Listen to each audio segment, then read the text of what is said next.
तो पहला जो आपका प्रश्न है अतलग उत्तरीय प्रश्न में, तो वो आपको ये तैयार कर लेना है कि क्षेत्रवाद का क्या अर्थ है। कौन सा प्रश्न तैयार करोगे? क्षेत्रवाद का क्या अर्थ है, और ये प्रश्न कई बार पूछा गया है बोर्ड एग्जाम में। ठीक है, तो इसको आप तैयार कर लेंगे, क्षेत्रवाद का क्या अर्थ है। एंड इसके बाद जो अगला प्रश्न है उसको देखते हैं। तो देखिए यहाँ पर जो आपका नेक्स्ट प्रश्न है तो वो आपको तैयार करना है कि पंचायत के 3 कार्यों का उल्लेख कीजिए।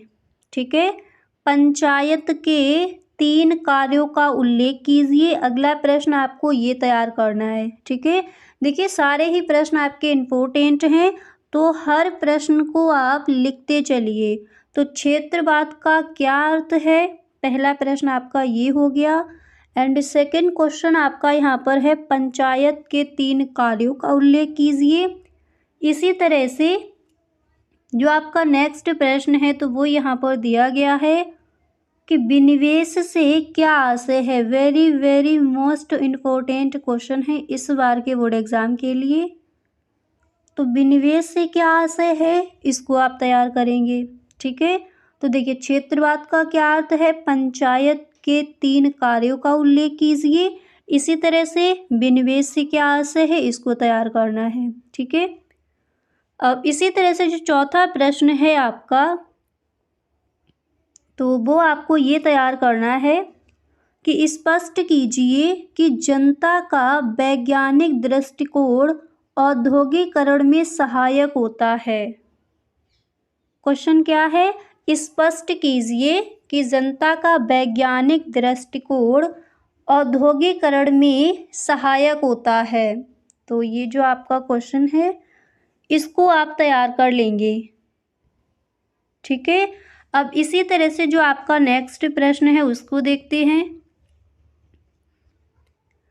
तो अगला प्रश्न आपको ये तैयार करना है कि कल्याणकारी राज्य से क्या समझते हैं। कल्याणकारी राज्य से आप क्या समझते हैं, इसको आपको तैयार कर लेना है। एंड इसके बाद नेक्स्ट जो प्रश्न है वो very very most important question है आपका इस बार के बोर्ड एग्जाम के लिए। तो क्वेश्चन है आपका कि कृषक समाज की प्रमुख विशेषताएं क्या हैं। कई बार प्रश्न पूछा गया है बोर्ड एग्जाम में। ठीक है, तो कृषक समाज की प्रमुख विशेषताएं क्या हैं, इसको आप तैयार करेंगे। और इसी के साथ अगला प्रश्न है कि भारतीय ग्रामों पर हरित क्रांति के प्रभाव की विवेचना कीजिए। ठीक है, क्वेश्चन आपका क्या है, भारतीय ग्रामों पर हरित क्रांति के प्रभाव की विवेचना कीजिए।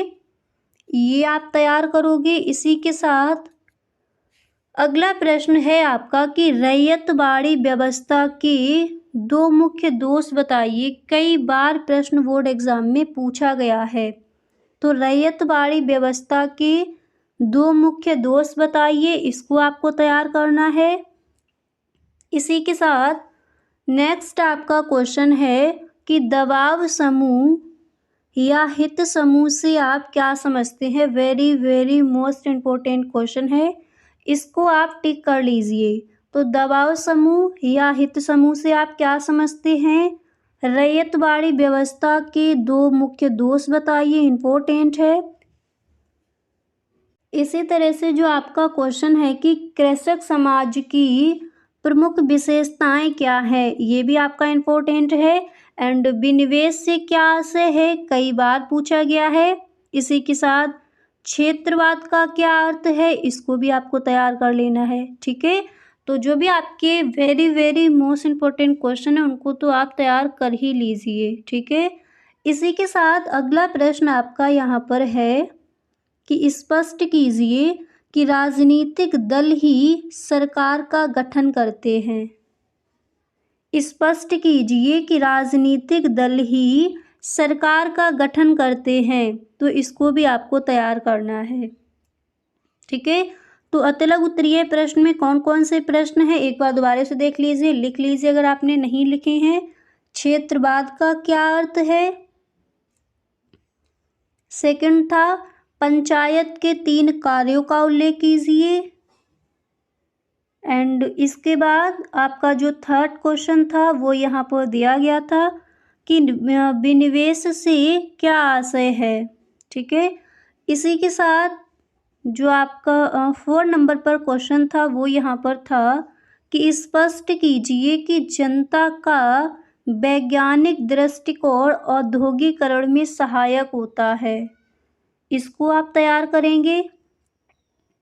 इसी के साथ नेक्स्ट था कि कल्याणकारी राज्य से आप क्या समझते हैं। ठीक है, इसको आपको तैयार करना है। एंड इसके बाद नेक्स्ट आपका था कि कृषक समाज की प्रमुख विशेषताएं क्या हैं। ठीक है, ये प्रश्न आपको तैयार करना है। एंड भारतीय ग्रामों पर हरित क्रांति के प्रभाव की विवेचना कीजिए, ये तैयार करना है। इसी के बाद नेक्स्ट था कि रैयतवाड़ी व्यवस्था के 2 मुख्य दोष बताइए। इसके बाद दबाव समूह या हित समूह से आप क्या समझते हैं, ये तैयार करोगे। एंड इसके बाद नेक्स्ट है कि स्पष्ट कीजिए कि राजनीतिक दल ही सरकार का गठन करते हैं, तो ये भी आपको तैयार कर लेना है। ठीक है, तो अतलग उत्तरीय प्रश्न में जो भी आपके प्रश्न थे वो यहाँ पर बता दिए गए। अब इसके बाद यहाँ पर समझिए कि जो आपके लघु उत्तरीय प्रश्न है वो आप यहाँ पर कितने तैयार करोगे, कौन कौन से ऐसे क्वेश्चन हैं जो आपके इम्पोर्टेंट हैं, उनको देखते हैं।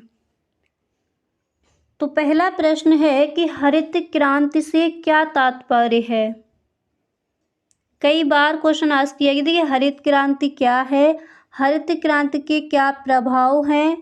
ठीक है, हरित क्रांति के जो भी आपका है, ये हरित क्रांति वाला जो क्वेश्चन आपका है सही ढंग से तैयार कर लीजिए, हर बार बोर्ड एग्जाम में रख दिया जाता है। ठीक है, तो हरित क्रांति से क्या तात्पर्य है, इसको तैयार करना है लघु उत्तरीय प्रश्न में। इसी के साथ साथ नेक्स्ट आपको तैयार करना है कि कृषक समाज की प्रमुख विशेषताएं क्या हैं। कृषक समाज की प्रमुख विशेषताएं क्या हैं, इसको आप तैयार करेंगे। एंड इसके बाद नेक्स्ट क्वेश्चन जो है उसको देखिए। अगला प्रश्न आप तैयार कर लेंगे कि पंथ निरपेक्षीकरण की 2 विशेषताएं लिखिए। पंथ निरपेक्षीकरण की 2 विशेषताएं लिखिए, इसको आप तैयार कर लेंगे। इसके बाद अगला प्रश्न आपका यहाँ पर दिया गया है कि पर्यावरणीय आंदोलन क्या है। पर्यावरणीय आंदोलन क्या है, इसको तैयार करेंगे। एंड भारत में इसके उद्देश्यों की विवेचना कीजिए। ठीक है, तो ये आपका जो पूरा क्वेश्चन है पूरा ही आपको याद करना है। पर्यावरणीय आंदोलन क्या है, भारत में इसके उद्देश्यों की विवेचना कीजिए। एंड फर्स्ट क्वेश्चन क्या था, हरित क्रांति से क्या तात्पर्य है। सेकंड था लघु उत्तरीय प्रश्न में कि कृषक समाज की प्रमुख विशेषताएं क्या हैं। इसी के बाद नेक्स्ट था कि पंथ निरपेक्षीकरण की 2 विशेषताएं लिखिए। एंड इसके बाद नेक्स्ट था कि पर्यावरणीय आंदोलन क्या है, भारत में इसके उद्देश्यों की विवेचना कीजिए। अब इसके बाद देखिए अगला प्रश्न आप तैयार कर लोगे कि औद्योगिकरण किस प्रकार समानता व असमानता लाता है। औद्योगिकरण किस प्रकार समानता व असमानता लाता है, ये जो आपका क्वेश्चन है इसको भी आपको तैयार कर लेना है। ठीक है, इसी के साथ अगला प्रश्न आप तैयार कर लोगे कि नागरिक समाज में संगठनों की क्या प्रासंगिकता है। नागरिक समाज में संगठनों की क्या प्रासंगिकता है, इसको आपको तैयार करना है लघु उत्तरीय प्रश्न में। ठीक है, तो देखिए अतिलघु उत्तरीय प्रश्न और लघु उत्तरीय प्रश्न में आपने समझ लिया कौन कौन से क्वेश्चन आपको तैयार करने हैं। अब इसी के साथ विस्तृत उत्तरीय प्रश्न में भी देख लीजिए कौन कौन से प्रश्न आप तैयार करोगे। तो देखिए विस्तृत उत्तरीय प्रश्न में पहला प्रश्न आपको तैयार करना है कि औद्योगिकरण के विकास के प्रमुख उद्देश्यों की विवेचना कीजिए। औद्योगिकरण के विकास के प्रमुख उद्देश्यों की विवेचना कीजिए, इसको आप तैयार करेंगे। इसी के साथ अथवा में आपका क्वेश्चन ये भी रखा जाएगा कि सामाजिक एवं सांस्कृतिक परिवर्तन में अंतर लिखिए। तो यहाँ पर जो अथवा में दिए गए आप दोनों ही तैयार कर लीजिए, ठीक है। औद्योगिकरण के विकास के प्रमुख उद्देश्यों की विवेचना कीजिए, इसी के साथ सामाजिक एवं सांस्कृतिक परिवर्तन में क्या अंतर है, ठीक है, वो भी आपको बताना है। इसके बाद विस्तृत उत्तरीय प्रश्न में जो आपका सेकंड क्वेश्चन है, तो यहाँ पर दिया गया है, आप देख सकते हो कि भारत में दहेज प्रथा के कारण एवं परिणामों की व्याख्या कीजिए। ये क्वेश्चन कई बार पूछा गया है, ठीक है।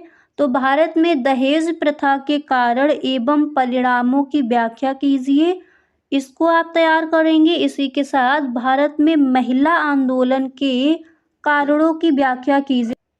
तो ये क्वेश्चन आपका अथवा में दिया गया है, तो इसको मतलब दोनों क्वेश्चन आप तैयार करते चलिए साथ ही साथ, ठीक है। तो भारत में दहेज प्रथा के कारण एवं परिणामों की व्याख्या कीजिए। सेकंड है भारत में महिला आंदोलन के कारणों की व्याख्या कीजिए। और इसी के साथ अगला प्रश्न आपका है कि भारत के आधुनिकीकरण में जनसंचार की भूमिका स्पष्ट कीजिए। ये भी आपको तैयार कर लेना है, ठीक है। इसी के साथ अथवा में आपका क्वेश्चन है कि सामाजिक आंदोलन की प्रमुख विशेषताओं का भी उल्लेख कीजिए। तो विस्तृत उत्तरीय प्रश्न में ये क्वेश्चन आपको तैयार करने हैं। तो आपने यहाँ पर देख लिया अतिलघु उत्तरीय प्रश्न, लघु उत्तरीय प्रश्न एंड विस्तृत उत्तरीय प्रश्न आपको कौन कौन से तैयार करने हैं, ठीक है। अब देखिएगा इसके आपके 3 वीडियोस बनेगी। ये आपका फर्स्ट पार्ट है, इसके बाद सेकंड पार्ट में भी ऐसे ही आपके जो महत्वपूर्ण क्वेश्चन है वो आपको बताए जाएंगे। इसके बाद जो आपका थर्ड पार्ट आएगा उसमें भी आपको जो महत्वपूर्ण क्वेश्चन है अतिलघु उत्तरीय प्रश्न, लघु उत्तरीय प्रश्न एंड विस्तृत उत्तरीय प्रश्न। वैसे अगर आपने तीनों वीडियो सही से देख लिए और ये जो आपके क्वेश्चन यहाँ पर बताए गए इनको आपने सही ढंग से तैयार कर लिया तो यकीन मानिए आपका समाजशास्त्र के पेपर में एक भी नंबर छूटने वाला नहीं है, ठीक है। तो ये है आपका फर्स्ट पार्ट। इसी तरह से second part and third part भी आपको मिल जाएगा और आप जो आपकी प्लेलिस्ट बनी है उसमें आप चेक कर सकते हो, ठीक है। तो यहाँ पर देखिए जो जितने भी आपके क्वेश्चंस बता दिए गए हैं इनको आज ही आप तैयार कर लीजिए। इसी तरह से नेक्स्ट आपका वीडियो आपको मिल जाएगा, उसमें भी जो भी आपके महत्वपूर्ण क्वेश्चन है पूरी बुक से वो आपको बताएंगे। इसके बाद जो आपका थर्ड पार्ट होगा उसमें भी बता देंगे। तो 3 वीडियो आपकी बनेंगी, तो इनको आपको एकदम सही ढंग से तैयार कर लेना है समाजशास्त्र के पेपर में, फिर आपका एक भी नंबर नहीं छूटेगा।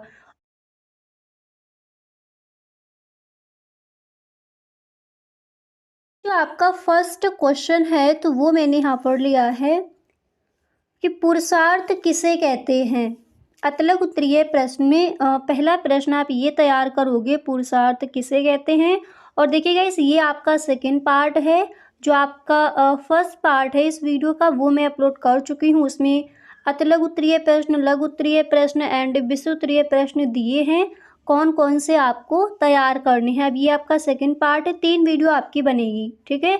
सेकंड पार्ट में इसमें भी हम कुछ महत्वपूर्ण क्वेश्चन देखेंगे। इसके बाद जो आपका थर्ड पार्ट होगा उसमें भी इसी तरह से कुछ महत्वपूर्ण प्रश्न देखेंगे, ठीक है।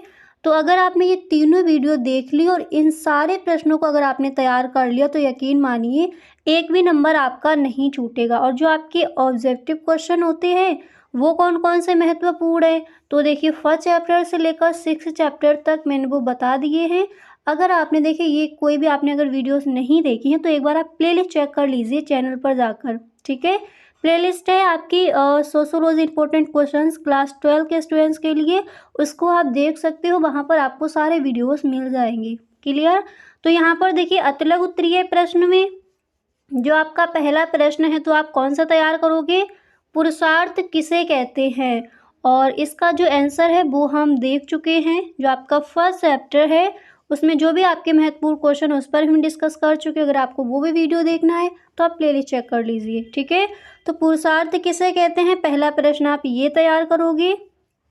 इसी के साथ जो आपका नेक्स्ट प्रश्न है वो यहाँ पर है कि राष्ट्र से आप क्या समझते हैं। ठीक है, राष्ट्र से आप क्या समझते हैं, सेकंड क्वेश्चन आपको ये तैयार करना है अतलग उत्तरीय प्रश्न में। तो पुरुषार्थ किसे कहते हैं एंड राष्ट्र से आप क्या समझते हैं। अब यहाँ पर थोड़ा समझते भी चलते हैं कि इन प्रश्नों के आंसर किस तरह से आप लिखोगे। तो पुरुषार्थ किसे कहते हैं थोड़ा समझ लीजिए। देखिए, मानव क्रियाएं अधिकांशतः लक्ष्योन्मुख होती हैं।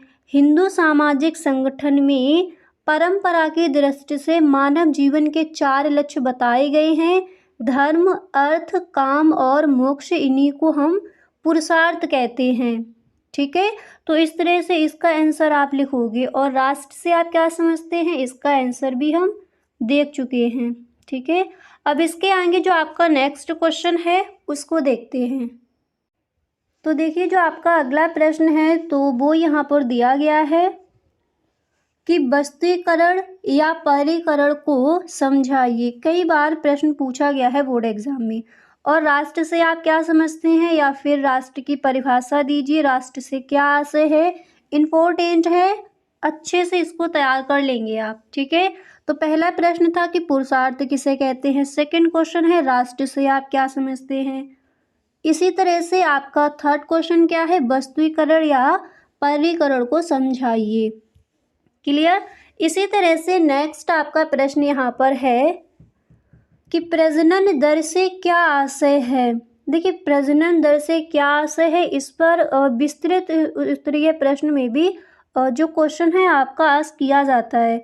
तो प्रजनन दर से क्या आशय है, अगर इस तरह से क्वेश्चन आता है तो ये आपका किया जाएगा अतलग उत्तरीय प्रश्न में ही। और ये क्वेश्चन आपका जैसे थोड़ा बड़ा चढ़ाकर पूछ लिया जाए तो आपका ये विस्तृत उत्तरीय प्रश्न में भी कई बार क्वेश्चन देखा गया है। तो प्रजनन दर क्या है, सही ढंग से इसको आप भी तैयार कर लेंगे। ठीक है, तो देखिए पहला क्वेश्चन, जितने भी प्रश्न हैं साथ ही साथ लिखते चलिए, इंपॉर्टेंट है, सारे ही क्वेश्चन आपको तैयार करने हैं। तो पहला था पुरुषार्थ किसे कहते हैं, सेकंड क्वेश्चन था राष्ट्र से आप क्या समझते हैं, थर्ड क्वेश्चन आपका यहाँ पर था कि वस्तुकरण या परिकरण को समझाइए।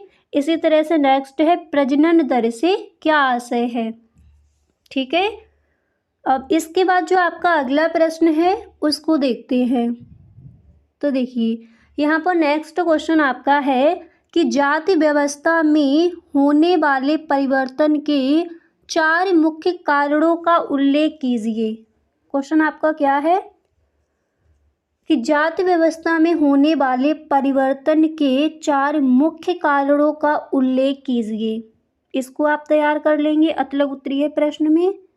इसी तरह से अगला प्रश्न आप तैयार करोगे कि 2011 की जनगणना के अनुसार भारत की नगरीय और ग्रामीण जनसंख्या कितनी है। ठीक है, इसको भी तैयार कर लेंगे। अब देखिए, ये जो आपका प्रश्न है ये ऑब्जेक्टिव क्वेश्चन में भी आपका रख दिया जाता है।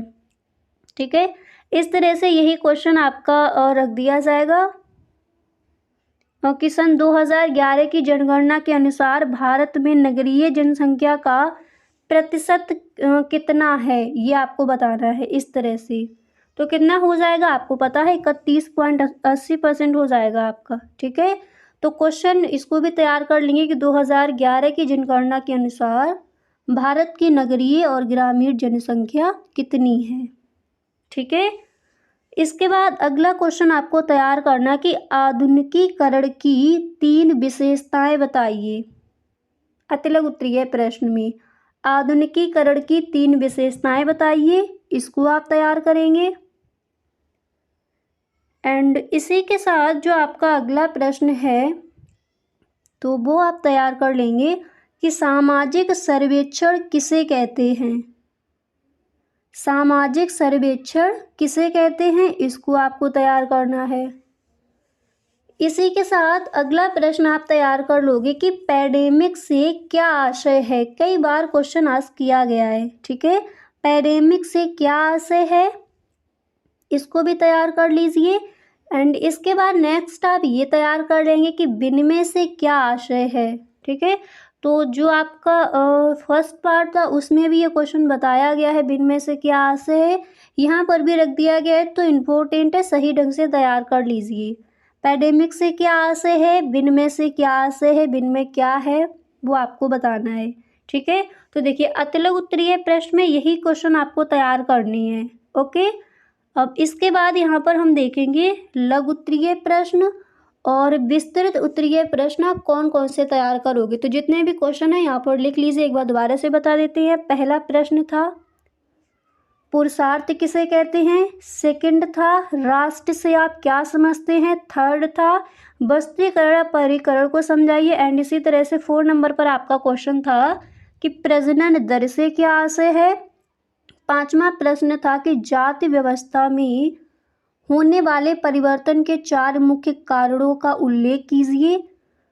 इसी तरह से छठा क्वेश्चन था 2011 की जनगणना के अनुसार भारत की नगरीय और ग्रामीण जनसंख्या कितनी है। ठीक है, इसके बाद जो आपका 7वां क्वेश्चन था वो था आधुनिकीकरण की 3 विशेषताएं बताइए। ठीक है, इसके बाद इसके बाद जो आपका 8वां क्वेश्चन था वो यहाँ पर था कि सामाजिक सर्वेक्षण किसे कहते हैं। 9वां क्वेश्चन था पैंडेमिक से क्या आशय, एंड 10वां था विनिमय से क्या आशय है। तो इन क्वेश्चंस को आप तैयार कर लेंगे अतिलघु उत्तरीय प्रश्न में। अब इसके बाद लघु उत्तरीय प्रश्न देखते हैं। तो यहाँ पर देखिए लघु उत्तरीय प्रश्न में ऐसे कौन कौन से क्वेश्चन हैं जो आपको तैयार करने हैं, उनको समझिए।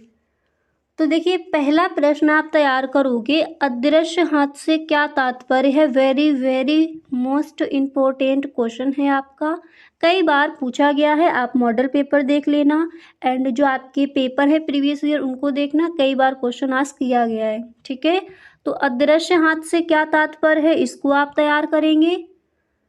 इसी के साथ नेक्स्ट क्वेश्चन आपको तैयार करना है कि प्रतिष्ठा का प्रतीक क्या है। प्रतिष्ठा का प्रतीक क्या है, इसको भी आपको तैयार कर लेना है। एंड इसी के साथ आपको नेक्स्ट क्वेश्चन तैयार करना है। इसी के साथ अगला प्रश्न आप तैयार करोगे कि साक्षात्कार पद्धति को समझाइए तथा उसके गुण एवं दोषों का उल्लेख कीजिए। Very very most important question, साक्षात्कार पद्धति को समझाइए तथा उसके गुण एवं दोषों का उल्लेख कीजिए। ठीक है, अदृश्य हाथ ये भी इम्पोर्टेंट है। एंड इसी के साथ नेक्स्ट क्वेश्चन आप तैयार करोगे कि हित समूह यानी दबाव समूह को परिभाषित कीजिए। यह किस प्रकार प्रकार्यशील लोकतंत्र का अभिन्न अंग है, चर्चा कीजिए। ठीक है, इस तरह से क्वेश्चन आस्क किया जाएगा लघु उत्तरीय प्रश्न में। प्रश्न क्या है एक बार दोबारा से पढ़ लीजिए कि हित समूह या फिर दबाव समूह को परिभाषित कीजिए। यह किस प्रकार प्रकार्यशील लोकतंत्र का अभिन्न अंग है, चर्चा कीजिए। इसको आपको तैयार करना है। इसी के साथ जो आपका नेक्स्ट क्वेश्चन है यहाँ पर दिया गया है कि कृषक एवं नव किसान आंदोलन के मध्य अंतर स्पष्ट कीजिए। कृषक एवं नव किसान आंदोलन के मध्य अंतर स्पष्ट कीजिए। इस प्रश्न को भी आप तैयार कर लेंगे। इसी के साथ जो आपका अगला प्रश्न है लघु उत्तरीय प्रश्न में, तो वो आपको ये तैयार करना है कि दलित से आप क्या समझते हैं। ठीक है, दलित से आप क्या समझते हैं, very very most important question है लघु उत्तरीय प्रश्न में। तो एक बार दोबारा से देख लीजिए कौन कौन से ऐसे क्वेश्चन हैं जो आपको लघु उत्तरीय प्रश्न में तैयार करने हैं। तो देखिए अदृश्य हाथ से क्या तात्पर्य है, प्रतिष्ठा का प्रतीक क्या है, सेकंड क्वेश्चन ये था। इसके बाद तीसरा प्रश्न था कि साक्षात्कार पद्धति को समझाइए तथा उसके गुण एवं दोषों का उल्लेख कीजिए। इसी तरह से अगला प्रश्न था हित समूह या फिर दबाव समूह को परिभाषित कीजिए। यह किस प्रकार प्रकार्यशील लोकतंत्र का अभिन्न अंग है, चर्चा कीजिए। इसके बाद अगला क्वेश्चन था कृषक एवं नव किसान आंदोलन के मध्य अंतर स्पष्ट कीजिए। इसके बाद नेक्स्ट आपको तैयार करना है दलित से आप क्या समझते हैं। ठीक है, तो देखिए अतिलघु उत्तरीय प्रश्न और लघु उत्तरीय प्रश्न आपको ये तैयार करने हैं। ठीक है, इनको आप लिख लीजिए। अब इसके बाद यहाँ पर देखिए कि विस्तृत उत्तरीय प्रश्न आप कौन कौन से तैयार करोगे। तो पहला प्रश्न आपका है कि मृत्यु दर और जन्म दर का अर्थ क्या है? कारण स्पष्ट कीजिए कि जन्म दर में गिरावट अपेक्षाकृत धीमी गति से क्यों आती है जबकि मृत्यु दर बहुत तेजी से गिरती है। ठीक है, विस्तृत उत्तरीय प्रश्न में इसको आप तैयार करोगे। मृत्यु दर और जन्म दर का क्या अर्थ है? कारण स्पष्ट कीजिए कि जन्म दर में गिरावट अपेक्षाकृत धीमी गति से क्यों आती है जबकि मृत्यु दर बहुत तेजी से गिरती है। इसी के साथ अगला क्वेश्चन आपको तैयार करना है कि मातृवंशीय परिवार से आप क्या समझते हैं। अथवा में क्वेश्चन रखा जाएगा तो आप जो भी आपके प्रश्न दिए गए दोनों ही आपको तैयार कर लेने, क्योंकि समाजशास्त्र के पेपर में आपको पूरे के पूरे नंबर लाने हैं, तो इन सारे प्रश्नों को आप तैयार करेंगे। अथवा में क्या क्वेश्चन है? मातृवंशीय परिवार से आप क्या समझते हैं। 3 क्वेश्चन आपके रखे जाते हैं विस्तृत उत्तरीय प्रश्न में। इसके बाद नेक्स्ट क्वेश्चन आप तैयार करोगे, सामाजिक स्त्रीकरण किसे कहते हैं, इसकी प्रमुख विशेषताएं बताइए। ठीक है, ये आप तैयार कर लोगे। इसी के साथ अथवा में क्वेश्चन आपका रखा जाएगा, सांप्रदायिकता निवारण के लिए सुझाव दीजिए। तो सामाजिक स्त्रीकरण किसे कहते हैं, इसकी प्रमुख विशेषताएं, एंड इसी के साथ सांप्रदायिकता निवारण के लिए सुझाव दीजिए। ये आप तैयार करोगे। इसके बाद नेक्स्ट क्वेश्चन आपको तैयार करना है कि परिवार द्वारा किए जाने वाले कार्यों का संक्षेप में वर्णन कीजिए। इसी तरह अथवा में आपका दिया जाएगा कि जातीय विषमता को दूर करने के लिए अपनाई गई कुछ नीतियों का वर्णन कीजिए। तो ये प्रश्न आपको तैयार करने। ठीक है, परिवार द्वारा किए जाने वाले कार्यों का संक्षेप में वर्णन कीजिए। अथवा में दिया जाएगा कि जातीय विषमता को दूर करने के लिए अपनाई गई कुछ नीतियों का वर्णन कीजिए।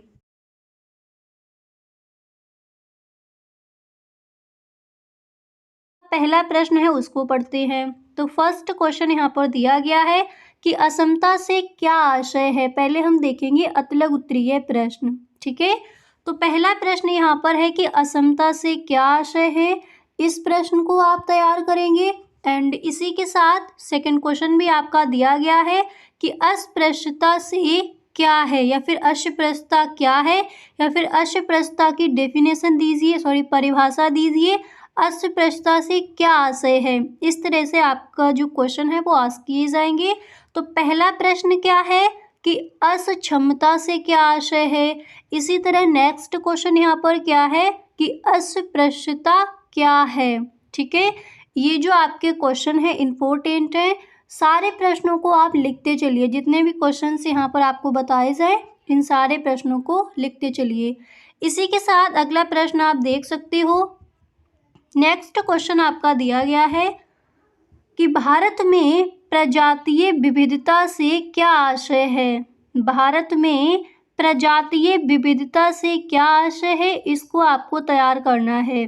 ठीक है, और गाइस देखिए ये आपका सोशियोलॉजी का वीडियो है। इसी तरह से अगर आपको इकोनॉमिक्स के भी सारे इंपॉर्टेंट क्वेश्चन चाहिए तो आप हमें कमेंट बॉक्स में ज़रूर बताएं। ठीक है, इसी तरह से अगला प्रश्न आपका यहाँ पर है कि चिपको आंदोलन पर्यावरण के विकास में किस प्रकार सहायक था।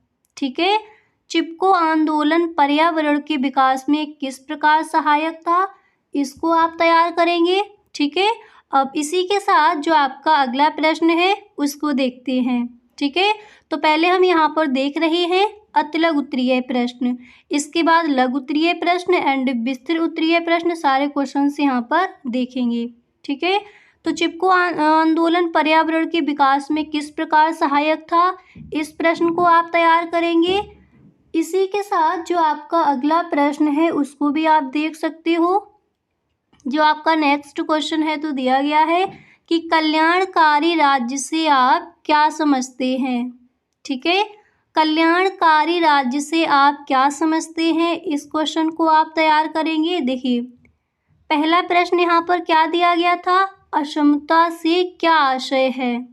ठीक है, कई बार पूछा गया है क्वेश्चन। और गाइस अगर आपको इन सारे प्रश्नों के आंसर चाहिए तो आप हमें कमेंट बॉक्स में बताएं। नेक्स्ट वीडियो में आपके जो क्वेश्चन यहाँ पर दिए गए हैं इन प्रश्नों के आंसर भी आपको मिल जाएंगे। ठीक है, तो पहला प्रश्न आपको तैयार करना है असमता से क्या आशय है। सेकंड क्वेश्चन आप तैयार करोगे अस्पृश्यता क्या है।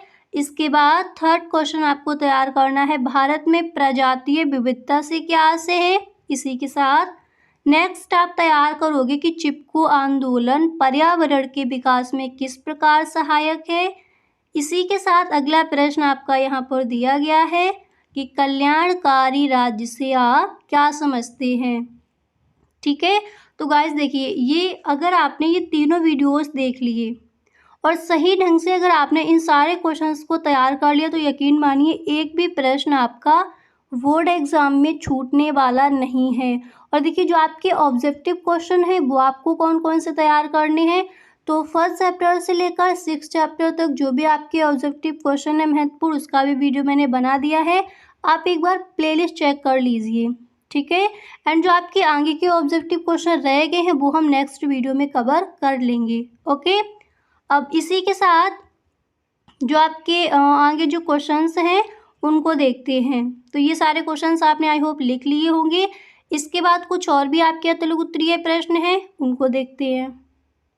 तो देखिए यहाँ पर जो आपका पहला प्रश्न है आप देख सकते हो, फर्स्ट क्वेश्चन आपका दिया गया है कि भारत में जनजातियों की किन्हीं 3 विशेषताओं का उल्लेख कीजिए। देखिए ये जो आपका क्वेश्चन है कि जनजाति, तो जाति क्या है और प्रजाति क्या है, इनमें अंतर पूछा जाता है। ठीक है, तो जाति और प्रजाति वाले जो क्वेश्चंस हैं सही ढंग से तैयार कर लीजिए। सेकंड क्वेश्चन आप देख सकते हो यहाँ पर दिया गया है कि छोटी शोध परियोजनाओं हेतु समाज शास्त्रीय मुद्दों का उल्लेख कीजिए। ठीक है, इसको भी आप तैयार कर लेंगे। तो पहला प्रश्न यहाँ पर जो फर्स्ट दिया गया था वो क्या था कि भारत में जनजातियों की किन्हीं 3 विशेषताओं का उल्लेख कीजिए। इसी तरह से नेक्स्ट है कि छोटी शोध परियोजनाओं हेतु समाज शास्त्रीय मुद्दों का उल्लेख कीजिए। ठीक है, ये प्रश्न है आपका। इसके बाद जो आपके नेक्स्ट क्वेश्चंस हैं उनको देखते हैं।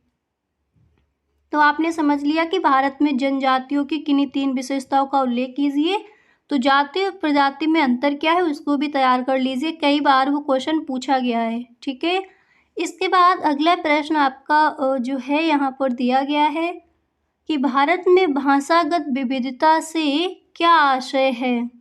भारत में भाषागत विविधता से क्या आशय है, इसको आप तैयार करेंगे। इसी के साथ अगला प्रश्न आपका यहाँ पर दिया गया है कि भारत में कुछ जनजातीय आंदोलनों का उल्लेख कीजिए।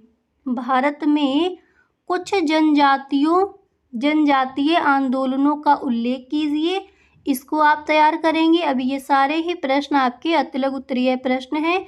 इसके आगे हम देखेंगे लघु उत्तरीय प्रश्न और विस्तृत उत्तरीय प्रश्न आप कौन से तैयार करोगे। ठीक है, अब देखिए इसके बाद नेक्स्ट क्वेश्चन आपका यहाँ पर क्या दिया गया है कि अनुकूलतम अथवा आदर्श जनसंख्या से क्या आशय है। ठीक है, अनुकूलतम अथवा आदर्श जनसंख्या से क्या आशय है, इसको आप तैयार कर लेंगे। एंड अब देखिए इन सारे प्रश्नों को एक बार पढ़ लीजिए, अगर आपको स्क्रीनशॉट लेना है तो आप स्क्रीनशॉट भी ले सकते हो। तो पहला है कि भारत में जनजातियों की किन्हीं 3 विशेषताओं का उल्लेख कीजिए। नेक्स्ट यहाँ पर था कि छोटी शोध परियोजनाओं हेतु समाज शास्त्रीय मुद्दों का उल्लेख कीजिए। इसी तरह से नेक्स्ट है कि भारत में भाषागत विविधता से क्या आशय है। ठीक है, एंड इसके बाद अगला प्रश्न क्या है, नेक्स्ट आपका है कि भारत में कुछ जनजातीय आंदोलनों का उल्लेख कीजिए। एंड इसके बाद आपका अगला प्रश्न है कि अनुकूलतम अथवा आदर्श जनसंख्या से क्या आशय है। ठीक है, तो ये है आपके प्रश्न अति लघु उत्तरीय प्रश्न। आई होप आपको यहाँ तक अच्छे से समझ आ गया होगा कि अति लघु उत्तरीय प्रश्न आपके कौन कौन से इंपॉर्टेंट हैं जिनको आपको तैयार करना है।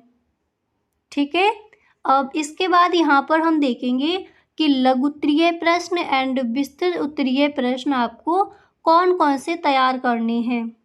ठीक है, तो इन सबको आप लिख लीजिए। अब यहाँ पर देखिए, जो आपके लघु उत्तरीय प्रश्न है वो आपको कौन कौन से तैयार करने हैं उनको समझिए। ठीक है, तो यहाँ पर आप देख सकते हो जो आपका पहला प्रश्न है तो वो क्या है कि जनसांख्यिकीय संक्रमण के सिद्धांत का वर्णन कीजिए। क्वेश्चन क्या है, जनसांख्यिकीय संक्रमण के सिद्धांत का वर्णन कीजिए। कैसे देखिए, अगर आप समाजशास्त्र के पेपर में पूरे के पूरे नंबर लाना चाहते हो तो इन सारे प्रश्नों को आज से ही याद करते चलिए और उनको बार बार आप लिख कर देखिए। ठीक है, तो इन तीनों वीडियोस को आप देख लीजिए, पूरी बुक से जो भी महत्वपूर्ण क्वेश्चन है उन सारे प्रश्नों को यहाँ पर रखा गया है। ओके, और इनकी बार बार आप प्रैक्टिस कीजिए, बार बार इन सारे प्रश्नों के जो आंसर हैं उनको लिख कर देखिए। और जो ऑब्जेक्टिव क्वेश्चन है उनका भी अलग एक वीडियो बना देंगे, फर्स्ट चैप्टर से लेकर एंड तक जो भी आपके महत्वपूर्ण ऑब्जेक्टिव क्वेश्चन होंगे वो आपको उस वीडियो में मिल जाएंगे। इस तरह से आपको अपनी तैयारी करनी है इस बार के बोर्ड एग्ज़ाम की। इसी तरह से आप ऑल सब्जेक्ट की तैयारी कीजिए, जो भी आपके सब्जेक्ट हैं आपके पास उन सब की। ठीक है, इसी तरह से आप तैयारी कीजिए, बैरल मॉडल पेपर हैं उनको बार बार सॉल्व कीजिए। अगर आप इस तरह से तैयारी करोगे तो 100% गाइस आप 90+ स्कोर कर जाओगे। ओके, और टाइम वेस्ट आपको अब बिल्कुल भी नहीं करना है। ठीक है, एकदम सही ढंग से अपनी तैयारी कीजिए और ये आप ठान लीजिए कि 90+ स्कोर करना है, उसी तरह से आप जुट जाइए अपनी पढ़ाई करने में। ठीक है, तो लघु उत्तरीय प्रश्न में यहाँ पर पहला प्रश्न आपका ये है कि जनसांख्यिकीय संक्रमण के सिद्धांत का वर्णन कीजिए। इसको आप तैयार करेंगे। एंड इसी के साथ जो आपके नेक्स्ट क्वेश्चन क्या है, अगला प्रश्न जो है वो यहाँ पर दिया गया है कि भारत में लैंगिक असमानता के प्रभावों की विवेचना कीजिए। क्वेश्चन क्या है, भारत में लैंगिक असमानता के प्रभावों की विवेचना कीजिए। कई बार ये क्वेश्चन आपका बोर्ड एग्जाम में आस्क किया गया है, तो सही ढंग से आप इसको तैयार कर लेंगे। ठीक है, अब इसके बाद जो आपका नेक्स्ट क्वेश्चन है वो क्या है आप देख सकते हो। अगला प्रश्न आपका है कि परिवार से आप क्या समझते हैं। कई बार प्रश्न पूछा गया है, परिवार क्या है, परिवार की परिभाषा दीजिए, या फिर परिवार से क्या आशय है, और इस तरह से ज़्यादा क्वेश्चन पूछा जाता है परिवार से आप क्या समझते हैं। ठीक है, तो इस प्रश्न का जो आंसर है सही ढंग से आपको तैयार कर लेना है, इम्पोर्टेंट है बोर्ड एग्ज़ाम के लिए। एंड इसके बाद नेक्स्ट क्वेश्चन यहाँ पर आप देख सकते हो कि समाज के अल्पसंख्यक वर्ग से क्या आशय है। समाज के अल्पसंख्यक वर्ग से क्या आशय है, इसको आप तैयार करेंगे। अब यहाँ पर जो आपके ये क्वेश्चन दिए गए हैं ये हैं आपके लघु उत्तरीय प्रश्न। ठीक है, तो समाज के अल्पसंख्यक वर्ग से क्या आशय है। इसी के साथ नेक्स्ट जो क्वेश्चन है तो वो आप तैयार करोगे कि जाति एवं जनजाति में पाए जाने वाले अंतरों को स्पष्ट कीजिए। Very very most important question है आपका, जाति एवं जनजाति में पाए जाने वाले अंतर को स्पष्ट कीजिए। ठीक है, कई बार पूछा गया है। इसी के साथ जो नेक्स्ट क्वेश्चन है तो यहाँ पर आप देख सकते हो दिया गया है कि संप्रदायवाद या फिर सांप्रदायिकता क्या है। ठीक है, इस तरह से भी क्वेश्चन पूछा जाता है कि सांप्रदायिकता का अर्थ बताइए, या फिर संप्रदायवाद से क्या आशय है, सांप्रदायिकता से आप क्या समझते हैं। ठीक है, तो इसको भी आपको तैयार कर लेना है कि संप्रदायवाद या सांप्रदायिकता क्या है। ठीक है, इम्पोर्टेंट है क्वेश्चन आपका। तो यहाँ पर आई होप आपने देख लिए होंगे कि जो आपके लघु उत्तरीय प्रश्न हैं वो कौन कौन से इम्पोर्टेंट है। कुछ और भी प्रश्न हैं उनको भी यहाँ पर देखेंगे, तो अगर आपने ये नहीं लिखे हैं तो जल्दी जल्दी से इनको लिख लीजिए। इसके बाद आगे देखते हैं। तो लघु उत्तरीय प्रश्न में क्वेश्चन क्या था कि जनसांख्यिकीय संक्रमण के सिद्धांत का वर्णन कीजिए। सेकेंड क्वेश्चन हमारा था कि भारत में लैंगिक असमानता के प्रभावों की विवेचना कीजिए। थर्ड क्वेश्चन है परिवार से आप क्या समझते हैं। इसी तरह से नेक्स्ट है कि समाज के अल्पसंख्यक वर्ग से क्या आशय है। इसके बाद अगला प्रश्न आपका यहाँ पर है कि जाति एवं जनजाति में पाए जाने वाले अंतरों को स्पष्ट कीजिए। ठीक है, एंड इसके बाद अगला प्रश्न आपका है कि संप्रदायवाद या सांप्रदायिकता क्या है, इसको आपको समझाना है। ठीक है, तो ये है आपके इम्पोर्टेंट क्वेश्चन लघु उत्तरीय प्रश्न में। ओके, अब इसके बाद जो आपके और महत्वपूर्ण क्वेश्चन हैं उनको समझते हैं। ठीक है, तो आई होप आपने इतना ही लिख लिया होगा। अब इसके बाद आगे देखते हैं। अब इसके बाद यहाँ पर आप देख सकते हो जो आपका अगला प्रश्न है लघु उत्तरीय प्रश्न में, तो वो दिया गया है कि प्रतिवेदन किसे कहते हैं। अब ये जो आपका क्वेश्चन है कि प्रतिवेदन किसे कहते हैं, ये आपका अतिलघु उत्तरीय प्रश्न में भी रखा जाता है और लघु उत्तरीय प्रश्न में भी। ठीक है, अगर आपका क्वेश्चन इस तरह से पूछा जाए कि प्रतिवेदन किसे कहते हैं, तो ये आपका क्वेश्चन ज़्यादातर अतिलघु उत्तरीय प्रश्न में रखा जाता है। अगर इस तरह से क्वेश्चन आस्क किया जाए कि प्रतिवेदन किसे कहते हैं, विस्तार से समझाइए या फिर व्याख्या कीजिए। ठीक है, तब ये आपका क्वेश्चन पूछा जाएगा लघु उत्तरीय प्रश्न में। ठीक है, तो आप इस प्रश्न को थोड़ा बड़ा करके ही याद करेंगे, क्योंकि ये क्वेश्चन कई बार अतिलघु उत्तरीय प्रश्न में तो रखा ही जाता है, लघु उत्तरीय प्रश्न में भी पूछ लिया जाता है। ठीक है, तो प्रतिवेदन क्या है, व्याख्या कीजिए, या फिर प्रतिवेदन किसे कहते हैं, सही ढंग से आप तैयार कर लेंगे। इसके बाद अगला प्रश्न आप देख सकते हो कि सामाजिक सर्वेक्षण किसे कहते हैं, इसके प्रमुख उद्देश्य बताइए। कई बार क्वेश्चन पूछा गया है बोर्ड एग्जाम में। तो सामाजिक सर्वेक्षण क्या है, सामाजिक सर्वेक्षण किसे कहते हैं, इसके प्रमुख उद्देश्य क्या हैं, उनको आपको बताना है। तो सही ढंग से इसको भी आपको तैयार कर लेना है। ठीक है, अब समाजशास्त्र में देखिए इसके बाद जो आपका नेक्स्ट क्वेश्चन है वो क्या है उसको देखते हैं। तो आप देख सकते हो अगला प्रश्न आप ये तैयार करोगे कि ग्राम पंचायत के 4 दायित्व या फिर कार्यों का उल्लेख कीजिए।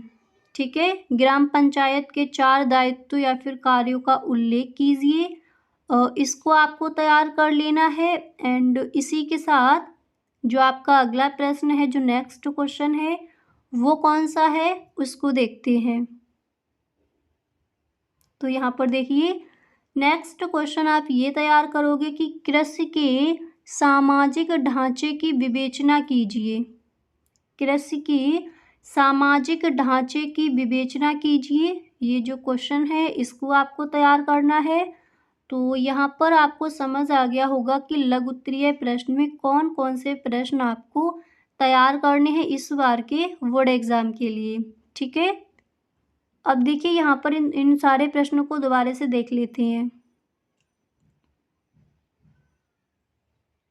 तो पहला प्रश्न यहाँ पर था प्रतिवेदन किसे कहते हैं, नेक्स्ट तैयार करोगे सामाजिक सर्वेक्षण किसे कहते हैं, इसके प्रमुख उद्देश्य, एंड ग्राम पंचायत के दायित्व यानी कार्यों का उल्लेख कीजिए।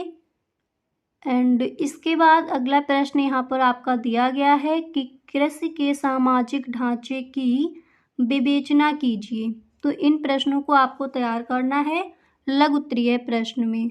ठीक है, अब यहाँ पर देखिए हम देखेंगे कि विस्तृत उत्तरीय प्रश्न में आपको कौन कौन से क्वेश्चन तैयार करने हैं। तो देखिए विस्तृत उत्तरीय प्रश्न में जो आपका पहला प्रश्न है यहाँ पर दिया गया है कि निम्नलिखित पर लघु टिप्पणी लिखें। महिलाओं के आंदोलन, जनजातीय आंदोलन क्या है, ये दोनों ही आपको समझाने हैं। ठीक है, तो निम्नलिखित पर लघु टिप्पणी करें। महिलाओं के आंदोलन ये आपको तैयार करना है। इसी के साथ जनजातीय आंदोलन क्या है इसको आप तैयार करेंगे। इसी के साथ अगला प्रश्न यहाँ पर है आपका विस्तृत उत्तरीय प्रश्न में कि सामाजिक एवं सांस्कृतिक परिवर्तन में अंतर स्पष्ट कीजिए। ओके, क्वेश्चन क्या है, सामाजिक एवं सांस्कृतिक परिवर्तन में अंतर स्पष्ट कीजिए, इम्पोर्टेंट है। तो इसको आपको तैयार कर लेना है विस्तृत उत्तरीय प्रश्न में। ठीक है, तो आई होप आपको समझ आ गया होगा अतिलघु उत्तरीय प्रश्न, लघु उत्तरीय प्रश्न एंड विस्तृत उत्तरीय प्रश्न आप कौन कौन से तैयार करोगे। ओके, तो इन सारे प्रश्नों को आपको लिख लेना है। और जो आपके 2 वीडियोस हैं अगर आपने नहीं देखे तो उनको भी आप देख लीजिए। और समाजशास्त्र में एकदम इतनी अच्छे से आपको तैयारी करनी है कि एक भी नंबर आपका इस बार छूटे ना और आप इस बार 90+ स्कोर कर जाओ। ओके, इस तरह से आपको अपनी तैयारी करनी है। तो गाइस आज के लिए बस इतना ही, मिलते हैं नेक्स्ट वीडियो में। और गाइस इसी तरह से अगर आपको किसी भी सब्जेक्ट में कहीं पर भी कोई दिक्कत है तो please tell me in the comment box. आप हमें कमेंट बॉक्स में ज़रूर बताएं। ओके, किसी भी सब्जेक्ट में कहीं पर भी कोई दिक्कत हो तो आप हमें कमेंट बॉक्स में बताएं। नेक्स्ट डे जो भी आपकी प्रॉब्लम होगी उसका सॉल्यूशन आपको मिल जाएगा। ओके, तो गाइस अगर सच में वीडियो आपको ये अच्छा लगा है तो आप इसको एक लाइक कर दें, और वीडियो पसंद आया करे तो एक बार सभी दोस्तों में शेयर ज़रूर किया करें। ओके, और अगर आप इस चैनल पर पहली बार आए हो तो इस चैनल को सब्सक्राइब कर लेना एंड बेल आइकन को भी प्रेस कर देना, ताकि वीडियो की जो भी नोटिफिकेशन हो वो सबसे पहले आपके पास पहुँचे। ओके, तो मिलते हैं नेक्स्ट वीडियो में। अगर सच में पसंद आया है वीडियो तो आप सभी दोस्तों में इस वीडियो को एक बार शेयर ज़रूर कर दें। Okay, thank you so much.